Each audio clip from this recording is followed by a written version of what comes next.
प्रिय छात्रों, मैं Sandeep Kumar Singh learn to study YouTube channel पर आपका फिर से एक बार स्वागत करता हूं। इसके पहले हम लोग एक्सरसाइज 1 सॉल्व कर लिया है। एक्सरसाइज 1 में 1.4 एक्सरसाइज अभी हम लोगों ने नहीं सॉल्व किया है, तो उसको हम लोग बाद में देख लेंगे। चलिए आज हम लोग देखते हैं चैप्टर 2। वो चैप्टर 2 में दिया गया है इनवर्स ट्रिग्नोमेट्रिक फंक्शन। और इनवर्स ट्रिग्नोमेट्रिक फंक्शन पढ़ने से पहले हम लोग ये देखते हैं कि ट्रिग्नोमेट्रिक फंक्शन यानी त्रिकोणमितीय फलन होते क्या हैं।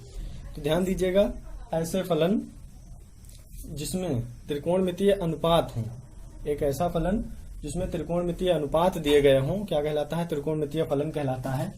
जैसे मान लीजिए क्या दिया गया हो, y बराबर साइन एक्स, तो ये क्या हो जाएगा? एक त्रिकोणमितीय फलन हो जाएगा। यहाँ पे y बराबर साइन एक्स मतलब कोई ऐसा फलन हो जिसमें त्रिकोणमितीय अनुपात का यूज किया गया हो, क्या कहलाएगा? आपका त्रिकोणमितीय फलन कहलाएगा। तो इन्हीं त्रिकोणमितीय फलन का हमको क्या पढ़ना है? इनवर्स पढ़ना है, आज व्युत्क्रम पढ़ना है। तो चलिए इसका व्युत्क्रम पढ़ने से पहले हम लोग साइन फलन का ग्राफ देखते हैं कि साइन फलन का ग्राफ क्या होता है या इसका ग्राफ कैसे बनता है साइन फलन का। ध्यान दीजिएगा, यहाँ y बराबर साइन एक्स के लिए एक हम लोग टेबल बना रहे हैं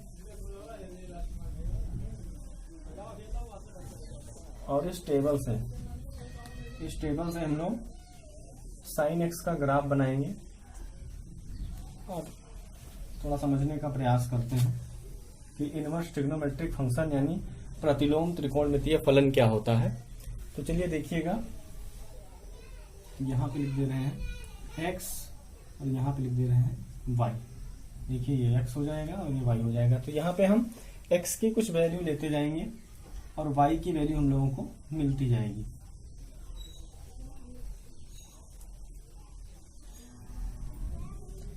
चलिए देखते हैं, x का मान अगर हम लोग यहाँ पे क्या लिख दें, x का मान अगर लिख दें -2 पाई, x का मान अगर लिख दिया जाए क्या -2 पाई, तो y की वैल्यू देखिएगा क्या मिलेगी? y की वैल्यू 0 हो जाएगी। -2 पाई पे y की वैल्यू क्या हो जाएगी? 0। और अगर हम यहाँ पे -2 पाई के बजाय क्या लिख दें -3 पाई बाई 2, x की वैल्यू क्या ले लिया जाए? -3 पाई बाई 2 ले लिया जाए, तो y की वैल्यू देखिए क्या मिल जाएगा? y की वैल्यू हो जाएगी, यहां पे देखते हैं क्या मिल जाएगा? Sine minus theta minus sine theta होता है और 180 प्लस थीटा होगा। यहाँ पे देखिएगा sine pi plus pi by 2 हो जाएगा और ये माइनस में है तो माइनस बाहर आ जाएगा। क्या हो जाएगा? ये sine 180 plus theta minus sine theta होता है, तो माइनस माइनस ये क्या आ जाएगा? कुल मिला के हो जाएगा साइन पाई बाई 2। तो वैल्यू क्या मिल जाएगी यहाँ पे? 1, यानी साइन -3 पाई बाई 2 की वैल्यू क्या हो जाएगी? 1। ऐसे हम लोग क्या लिख लें, यहाँ पे अगर पाई लिखते हैं तो वैल्यू क्या हो जाएगी? सॉरी माइनस पाई लिखते हैं तो वैल्यू मिल जाएगी 0। और उसके बाद अगर यहाँ पे क्या लिखें, -पाई बाई 2 लिखते हैं तो वैल्यू क्या आ जाएगी? -1। और उसके बाद 0 पे आएंगे तो 0 पे वैल्यू क्या हो जाएगी? 0। और यहाँ पे देखते हैं, अगर इस वैल्यू को हम ले लें क्या पाई बाई 2 तो वैल्यू क्या हो जाएगी? 1। ऐसे 3 पाई बाई 2 पे वैल्यू क्या हो जाएगी? सॉरी पाई पे वैल्यू क्या हो जाएगी? 0। और उसके बाद 3 पाई बाई 2 पे वैल्यू आ जाएगी क्या? -1। और उसके बाद अगर हम लोग वैल्यू ले रहे हैं 2 पाई तो यहाँ पे क्या हो जाएगा? 0। देखिए साइन के साथ में जो भी एंगल दिए गए हैं उनका वैल्यू फाइंड करना या मान ज्ञात करना आप पहले पढ़ चुके हैं, क्लास 11th में पढ़ चुके हैं या क्लास 10th और 9th में पढ़ चुके हैं। तो यहाँ पे हम क्या काम करेंगे, x का भिन्न भिन्न मान लेते जाएंगे और y का भिन्न भिन्न मान मिलता जाएगा। तो चलिए देखते हैं अब क्या काम करेंगे। यहाँ पर इस साइन एक्स फलन का हम लोग ग्राफ ड्रा करेंगे, y बराबर साइन एक्स का, और यहाँ पे ये x एक्सिस हो जाएगा और ये हो जाएगा y एक्सिस, और ये मूल बिंदु आपका हो जाएगा O। चलिए देखते हैं, यहाँ पे पाई बाई 2 का इंटरवल लेके चलते हैं। ये हो जाएगा पाई बाई 2, पाई हो जाएगा यहाँ पे 3 पाई बाई 2 और ये आ जाएगा 2 पाई। ऐसे हम वैल्यू को बढ़ाते जा सकते हैं। और यहाँ पे देखिएगा -पाई बाई 2 और -पाई -3 पाई बाई 2 और क्या मिल जाएगा? -2 पाई। और ध्यान दीजिएगा y की जो वैल्यू है 0 1 0 -1 0 1 0 -1, यहाँ पे देखिए -1 लिख दे रहे हैं, थोड़ा और नीचे लिख दिया जाए तो यहाँ पे आ जाएगा -1 और यहाँ पे क्या आ जाएगा 1। अब चलिए पॉइंट देखते हैं। -2 पाई और 0 वाला पॉइंट कहाँ पे मिल जाएगा, ये पॉइंट होगा x पे -2 और y की वैल्यू 0, ये वाला पॉइंट हो जाएगा। उसके बाद ध्यान दीजिएगा -3 पाई बाई 2 पे 1, ये -3 पाई बाई 2 है और वैल्यू क्या मिलेगी 1। देखिएगा x पे -3 पाई बाई 2 और y पे 1, तो y का मान यहाँ पे 1 हो रहा है और ये -3 पाई बाई 2। उसके बाद माइनस पाई पे वैल्यू क्या हो जाएगी 0 और उसके बाद -पाई बाई 2 पे -1, ये है -पाई बाई 2, इसकी वैल्यू क्या हो जाएगी -1।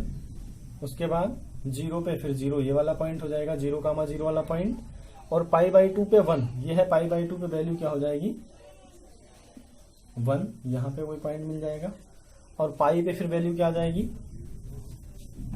पाई पे वैल्यू आ जाएगी 0, एक सेकेंड, और ये मिल जाएगा क्या 3 पाई बाई 2 और ये हो जाएगा क्या 2 पाई। ठीक है, अब उसके बाद क्या काम करेंगे, देखिए ये पाई बाई 2 पे हो जाएगा 1 और पाई पे वैल्यू क्या हो जाएगी 0। देखिएगा पाई पे वैल्यू 0 है और 3 पाई बाई 2 पे फिर वैल्यू -1 हो जाएगी, तो यहाँ पे एक पॉइंट मिल जाएगा माइनस पे और फिर 2 पाई पे वैल्यू क्या हो जाएगी 0। अब जितने भी पॉइंट है उनको ये मुक्त हस्त कर्व से क्या कर देंगे, मिला देंगे, फ्री हैंड से ऐसे मिला देंगे, तो क्या मिलेगा देखते हैं। ये ऐसे वैल्यू मिलती जाएगी कुछ, और यहाँ पे घुमाव होना चाहिए, ऐसे वैल्यू मिलती जाएगी।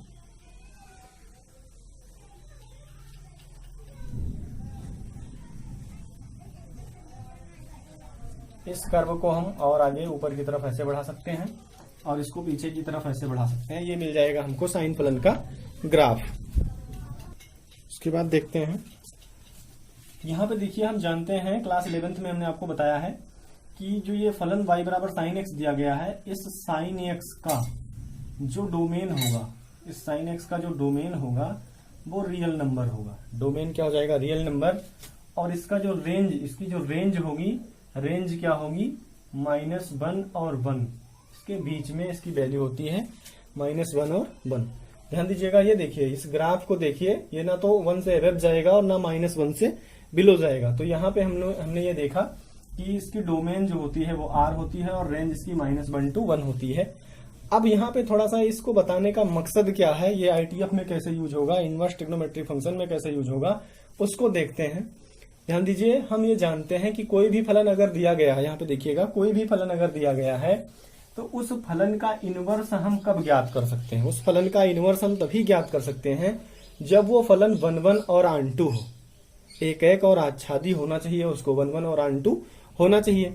तो यहाँ पे आप देखिए कि x के एक मान के लिए, यहाँ पे x के देखिए भिन्न भिन्न मान के लिए y के एक मान मिल रहे हैं। यहाँ पे ध्यान दीजिएगा, x पे देखिए -2 पाई के लिए y की वैल्यू क्या हो रही है 0 हो रही है, फिर -पाई के लिए भी वैल्यू क्या हो रही है 0 हो रही है, उसके बाद 0 पर भी क्या हो रही है 0 हो रही है। मतलब यहाँ पे ध्यान दीजिएगा, ये हमारा डोमेन अगर हो जाए और डोमेन में हम लिख दें -2 पाई और -पाई, और ये को डोमेन इधर हो जाए 0 वाला पार्ट और यहाँ पे 0 मिल जाए मान लीजिए और 2 पाई मिल जाए, तो आप ध्यान दीजिए ये -2 पाई भी 0 से रिलेटेड है, -पाई भी 0 से रिलेटेड है, 0 भी 0 से रिलेटेड है और 2 पाई भी 0 से रिलेटेड है। इसका मतलब क्या हुआ कि अगर हम साइन एक्स की बात करें r से -1 to 1 के बीच में, तो ये फलन जो होगा ये 1 1 और आंटू नहीं होगा। और अगर ये 1 1 और आंटू नहीं है,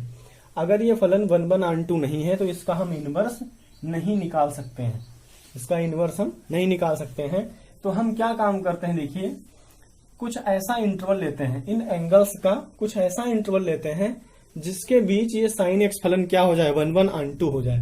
तो वो इंटरवल क्या होगा, ध्यान दीजिएगा, अगर हम केवल इतने इंटरवल की बात करें, केवल इतने इंटरवल की बात करें, -पाई/2 से पाई/2 की बात करें, अगर ध्यान दीजिएगा यहाँ पे लिख दे रहे हैं, अगर हम ये बात करें साइन एक्स फ्रॉम -पाई/2 to पाई/2 से अगर हम -1 की बात करें, ये वैल्यू, इस वैल्यू की बात करें, ध्यान दीजिएगा ये जो फंक्शन लिखा हुआ है sin x equal to -π/2 to π/2 2 -1 अगर इसके बीच की बात करें, ये जो फलन दिया गया है ये फलन देखिए 1 और √2 होगा। क्यों? ध्यान दीजिएगा ये जो ग्राफ दिया गया है इस ग्राफ पे देखिए आप x के भिन्न मान के लिए y के भिन्न मान प्राप्त होंगे। देखिएगा x के भिन्न मान के लिए y के भिन्न मान प्राप्त होंगे। ऐसा नहीं है कि x इक्वल टू 0 पर भी 1 मिल जाए और x इक्वल टू पाई पर भी क्या मिल जाए। ध्यान दीजिएगा यहाँ पर x इक्वल टू π/4 पे भी 1 मिल जाए, ऐसा नहीं होगा। किस इंटरवल के बीच में? अगर हम -π/2 से π/2 की बात करें तो ऐसे। ध्यान दीजिएगा दूसरा इंटरवल π/2 से अगर 3π/2 ले लिया जाए, यहाँ पे sin x क्या ले लिया जाए, π/2 से 3π/2 ले लिया जाए, तब भी ये वैल्यू -1 to 1 के बीच में होगी। तो ये भी फलन क्या हो जाएगा, 1 और √2 हो जाएगा। अब आपको ध्यान यहाँ पे ये देना है कि ऐसे बहुत सारे इंटरवल हमको मिलते जाएंगे, बहुत सारे इंटरवल मिलते जाएंगे जिनके बीच में ये साइन फलन क्या होगा, 1 और √2 हो जाएगा। तो हम क्या काम करते हैं, इस वाले इंटरवल को -π/2 से π/2 के इंटरवल को हम ले लेते हैं, जिससे हमारा ये फलन क्या हो जाए, 1 √2 हो जाए। अब इसका कारण क्या रहा होगा, ये तो जिन्होंने फिक्स किया होगा, जो मैथमेटिशियन हमारे रहे उन्होंने फिक्स किया, उसके ऊपर डिपेंड करता है कि उन्होंने -π/2 और π/2 ही क्यों लिया। जैसे एप्पल माने सेब होता है, उसको हम मैंगो माने नहीं कह सकते हैं, उसी प्रकार से ये -π/2 to π/2 ये वहां पे मैथमेटिशियन ने क्या लिया इसके ऊपर डिपेंड करता है। तो उन्होंने सबसे पहले इसी इंटरवल को ले लिया sin x फलन को 1 और √2 बनाने के लिए। तो हम भी इसी फलन की बात करेंगे -π/2 से π/2 के बीच की। अब यहाँ पे एक बात और ध्यान देनी है, क्या कि इसके sin x में बहुत सारे हमने इंटरवल में, इसके डोमेन को बहुत सारे इंटरवल में ब्रेक कर लिया है। तो जो ये इंटरवल हम लोग लेंगे -π/2 से π/2, इस इंटरवल को हम लोग इसका प्रिंसिपल डोमेन बोलेंगे। क्या बोलेंगे? प्रिंसिपल डोमेन बोलेंगे। किसका? sin x का प्रिंसिपल डोमेन क्या हो जाएगा, -π/2 π/2। एक बार फिर से समझने का प्रयास करिएगा, ये -π/2 और π/2 एक इंटरवल ऐसा इंटरवल होगा जिसमें sin x की सारी वैल्यूज मिल जाएंगी हमको। ऐसे π/2 से 3π/2 एक इंटरवल होगा जिसमें sin x की मिनिमम और मैक्सिमम वैल्यू इस इंटरवल के बीच में मिल जाएगी। तो हम क्या काम करेंगे, इस इंटरवल को -π/2 से π/2 वाले इंटरवल को प्रिंसिपल डोमेन कह देंगे। किसका? sin x का। चलिए देखते हैं फिर। ये 1 और √2 बनाने के लिए ये काम किया गया है, और इसको 1 √2 लिखने के लिए क्या लिख देंगे, sin x equal to -π/2 to π/2, और ये इंटरवल क्या हो जाएगा, -1 to 1। ये हमको sin x का फंक्शन प्राप्त हो जाएगा, जिसमें इस इंटरवल में, इस डोमेन में ये sin x फलन क्या हो जाएगा, 1 √2 हो जाएगा। अब ध्यान दीजिएगा यहाँ पे, इस sin x का इनवर्स निकालना है हमको। तो इसका इनवर्स निकालने के लिए क्या काम करेंगे, देखिएगा एक फंक्शन हमको दूसरा मिल जाएगा जिसको लिखेंगे किससे, sin इनवर्स x से, sin इनवर्स x से। और sin इनवर्स x का जो डोमेन होगा वो डोमेन क्या हो जाएगा, -1 और 1। इसका डोमेन क्या होगा, -1 to 1, और इसका जो रेंज इसका जो आएगा उसको क्या बोलेंगे, -π/2 से π/2। अब ध्यान दीजिएगा यहाँ पर sin इनवर्स x का जो डोमेन होगा वो क्या हो जाएगा, -1 to 1, और इस sin इनवर्स x का जो रेंज होगा, सॉरी इसको रेंज नहीं प्रिंसिपल रेंज बोलते हैं। क्यों? क्योंकि ये sin x का डोमेन ना होके प्रिंसिपल डोमेन था, इसलिए यहाँ पे ये sin इनवर्स x की प्रिंसिपल रेंज हो जाएगी। यहाँ पे ध्यान दीजिएगा, ये हो जाएगी sin इनवर्स x की प्रिंसिपल रेंज, यानी मुख्य शाखा परिसर कह सकते हैं, मुख्य शाखा परिसर। ये हो जाएगा क्या, -π/2 to π/2। तो इतनी बात तो समझ में आ गई होगी कि ये -π/2 से π/2 क्यों लिया गया, क्योंकि sin x फलन जो होता है वो 1 √2 नहीं होता है। अगर हम यहाँ पे डोमेन R लें तो तो r के बजाय एक इंटरवल हमने ले लिया, और इस इंटरवल को जब लिया तब ये फलन क्या हो गया, 1/1 आन 2 हो गया। और 1/1 आन 2 हो गया, तब हम इसका क्या इनवर्स ज्ञात कर सकते हैं। और साइन एक्स का जो इनवर्स होगा उसको किससे लिखेंगे, साइन इनवर्स एक्स से। और साइन इनवर्स एक्स का जो डोमेन होगा वो -1 to 1 होगा, और इसका मुख्य शाखा परिसर यानी प्रिंसिपल रेंज जो निकल के आएगी वो क्या हो जाएगी, -π/2 to π/2। तो इस प्रकार हम ये कह सकते हैं कि जो साइन एक्स का इनवर्स होगा वो किससे लिखा जाएगा, साइन इनवर्स एक्स से लिखा जाएगा। और इस साइन इनवर्स एक्स की जो प्रिंसिपल, इसका जो प्रिंसिपल डोमेन होगा वो क्या होगा, सॉरी डोमेन जो होगा वो -1 होगा और -1 to 1 होगा। और इसका जो प्रिंसिपल रेंज यानी मुख्य शाखा परिसर होगी, वो मुख्य शाखा परिसर क्या होगी, ध्यान दीजिएगा, -π/2 to π/2। ये साइन इनवर्स एक्स का डोमेन है और ये प्रिंसिपल रेंज है। उसी प्रकार ध्यान दीजिएगा कॉस एक्स का क्या हो जाएगा, कॉस एक्स का हो जाएगा inverse trigonometric function cos inverse x. Cos inverse का कॉस का इनवर्स क्या होगा, कॉस इनवर्स एक्स। और इसका भी जो डोमेन होगा वो क्या होगा, -1 to 1। और कॉस इनवर्स एक्स की जो प्रिंसिपल रेंज होती है वो क्या होगी, 0 to π हो जाएगी। ध्यान दीजिएगा कॉस इनवर्स एक्स की जो प्रिंसिपल रेंज होगी वो क्या हो जाएगी, 0 to π। जैसे हम लोग साइन इनवर्स एक्स का को तोड़ के इंटरवल में छोटे छोटे ब्रेक किए हैं, उसी प्रकार कॉस इनवर्स एक्स को भी किया जा सकता है। लेकिन यहाँ पे कोई विशेष यूज नहीं है उसका, थोड़ा सा समझाने के लिए आपको बता दिया गया है। अब उसके बाद देखिए कॉस इनवर्स एक्स को हमने लिख दिया, फिर टैन इनवर्स एक्स। ध्यान दीजिएगा ये प्रिंसिपल रेंज बहुत इंपॉर्टेंट है, इससे रिलेटेड हम लोग क्वेश्चन लगाएंगे। तो यहाँ पे देखिएगा टैन इनवर्स एक्स का जो डोमेन आएगा वो क्या होगा, साइन इनवर्स एक्स का टैन इनवर्स एक्स का जो डोमेन होगा वो होगा -∞ to +∞। या इसी बात को ये कह सकते हैं टैन इनवर्स एक्स का क्या हो जाएगा, ये r हो जाएगा। इसको r से भी लिख सकते हैं। और इसका जो प्रिंसिपल रेंज आएगी वो क्या हो जाएगी, -π/2 से π/2। और ये ओपन इंटरवल में रहेगा, मतलब -π/2 और π/2 इसमें काउंट नहीं किया जाएगा। ऐसे हम लोग कॉट इनवर्स एक्स का देखते हैं क्या होगा। कॉट इनवर्स एक्स का जो डोमेन आएगा, कॉट इनवर्स एक्स का जो डोमेन होगा वो क्या हो जाएगा, ये भी कैपिटल R होगा। और इसकी मुख्य शाखा परिसर जो आएगा वो क्या हो जाएगा, कॉट इनवर्स एक्स का मुख्य शाखा परिसर क्या होगा, 0 to π हो जाएगा। इस प्रकार उसके बाद हम लोग सेक इनवर्स एक्स का देखते हैं। सेक इनवर्स एक्स के लिए सेक इनवर्स एक्स में देखिएगा r -1 to 1, r में से -1 और 1 को घटा देंगे, ये हो जाएगा सेक इनवर्स एक्स का डोमेन।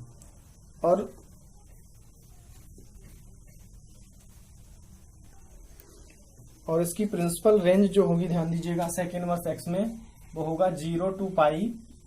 और 0 से π में से क्या कर देना है, माइनस कर देना है, π/2 को हटा देना है। यहाँ से 0 से π के बीच में सेक इनवर्स एक्स की प्रिंसिपल रेंज होगी, लेकिन इसमें से π/2 माइनस कर देना है, π/2 नहीं होगा। उसके बाद देखिएगा एक और बच रहा है cosec inverse x. Cosec inverse x और इसका जो डोमेन होगा, इसका डोमेन क्या हो जाएगा, r -1 to 1। और उसके बाद इसकी जो प्रिंसिपल रेंज आएगी वो क्या हो जाएगी, -π/2 से π/2। और इसमें से 0 को माइनस कर देना है, इसमें से 0 को क्या कर देना है, माइनस कर देना है। तो ये हो गया sine inverse x, cos inverse x, tan inverse x और cot inverse x, sec inverse x और कोसेक इनवर्स एक्स का डोमेन और प्रिंसिपल रेंज हमको प्राप्त हो गई है। अब आगे बढ़ते हैं इनवर्स ट्रिग्नोमेट्रिक फंक्शन में।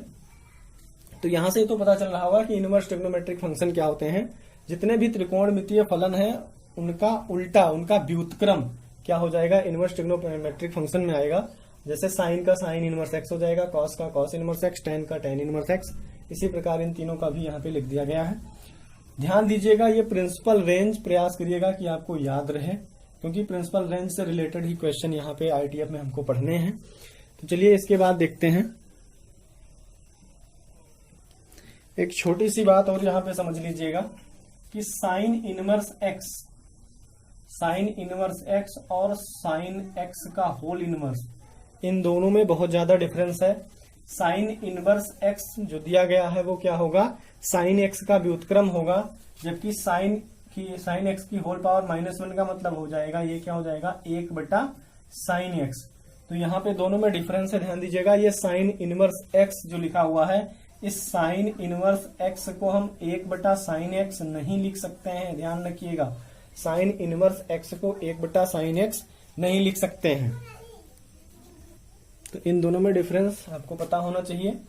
उसके बाद देखते हैं आगे, उसके बाद देखते हैं यहाँ पर पहला फार्मूला ये दिया गया है, sine inverse sine x, sine inverse sine x, sine inverse sine x बराबर क्या होगा, एक्स मिलेगा यदि एक्स, ध्यान दीजिएगा, साइन इनवर्स साइन एक्स बराबर एक्स लिख देंगे कब, जब एक्स साइन इनवर्स के प्रिंसिपल रेंज में बिलोंग करे। तो इसे समझिएगा, साइन इनवर्स साइन एक्स बराबर हम क्या लिखेंगे, एक्स लिखेंगे यदि एक्स साइन इनवर्स एक्स के प्रिंसिपल रेंज, यानी एक्स कहां पर बिलोंग करना चाहिए, -π/2 to π/2। ध्यान दीजिएगा फिर से एक बार, साइन इनवर्स साइन एक्स बराबर एक्स लिखेंगे कब, जब एक्स कहां बिलोंग कर जाए, -π/2 से π/2 के बीच में, यानी कि एक्स साइन इनवर्स एक्स के प्रिंसिपल रेंज में बिलोंग करना चाहिए। ऐसे हम लोग कॉस इनवर्स कॉस एक्स बराबर एक्स लिख सकते हैं यदि एक्स कहां बिलोंग कर जाए, यदि एक्स बिलोंग्स टू 0, यदि एक्स का मान 0 और पाई के बीच में बिलोंग कर जाए तो कॉस इनवर्स कॉस एक्स को क्या लिख सकते हैं, एक्स लिख सकते हैं। इसका मतलब क्या हुआ, एक्स का जो मान हो वो कॉस इनवर्स एक्स के प्रिंसिपल रेंज में बिलोंग करना चाहिए। ऐसे ध्यान दीजिएगा, जैसे साइन इनवर्स के लिए है, कॉस इनवर्स के लिए है, ऐसे शेष अन्य त्रिकोणमितीय अनुपात के लिए भी ये क्या होगा, नियम लागू होगा। जैसे यहाँ पे लिखा जाए क्या, थर्ड के लिए यहाँ पे लिख दे रहे हैं, tan इनवर्स tan x बराबर क्या होगा, x होगा यदि x का मान tan इनवर्स x के प्रिंसिपल रेंज, यानी x बिलोंग्स टू -π/2 to π/2 ये हो जाए। ऐसे सेक इनवर्स, कोसेक इनवर्स और कॉट इनवर्स के लिए भी यही नियम लागू होगा। चलिए इससे रिलेटेड एक एग्जांपल देखते हैं। मान लीजिए लिखा हुआ है साइन इनवर्स 1/2, क्या लिखा हुआ है, साइन इनवर्स 1/2 की वैल्यू याद करनी है। तो ध्यान दीजिएगा यहाँ पे 1/2, साइन में 1/2 मान किसका होता है, साइन में 1/2 मान साइन इनवर्स 1/2 वैल्यू होती है π/6 की। ध्यान दीजिएगा, साइन 30 की वैल्यू क्या होती है, 1/2। तो यहाँ पे क्या लिख देंगे, 1/2 को क्या लिख सकते हैं, साइन π/6। अब उसके बाद ध्यान दीजिए, साइन इनवर्स साइन π/6 को क्या हम π/6 लिख सकते हैं, बिल्कुल लिख सकते हैं, क्योंकि π/6 देखिए -π/2 और π/2 के बीच में बिलोंग करेगा। π/6 बिलोंग्स टू -π/2 to π/2। तो यहाँ पे ध्यान ये देना है कि साइन इनवर्स साइन एक्स बराबर एक्स लिख सकते हैं यदि एक्स बिलोंग्स टू -π/2 to π/2। मान लीजिए लिखा हुआ है tan inverse tan 5π/4, tan inverse tan 5π/4। तो यहाँ पे ध्यान दीजिएगा, क्या इसको काट के या tan इनवर्स से tan या कैंसिल आउट होके π/4 हो जाएगा, नहीं होगा, क्योंकि π/4 इसके बीच में बिलोंग नहीं कर रहा है। तो क्या लिखेंगे, देखिए ध्यान दीजिएगा, इसको लिख सकते हैं tan इनवर्स tan π/4 को क्या लिखेंगे, tan पाई प्लस π/4, ये लिखा जाएगा tan inverse tan pi plus π/4। अब इसको क्या लिख सकते हैं, देखिए tan inverse tan 180 plus theta क्या हो जाएगा, tan थीटा हो जाएगा, क्या हो जाएगा, tan थीटा। अब उसके बाद ध्यान दीजिए π/4 देखिए इसके प्रिंसिपल रेंज में आ गया। अब इसको tan इनवर्स tan को क्या लिख सकते हैं, tan इनवर्स tan π/4 को लिख सकते हैं π/4, ये हमारा आंसर हो जाएगा। तो tan इनवर्स tan x को इक्वल टू x कब लिख सकते हैं, जब x tan इनवर्स x के प्रिंसिपल रेंज में बिलोंग कर जाए। आज के लिए इतना ही। इसके बाद नेक्स्ट वीडियो में मिलते हैं।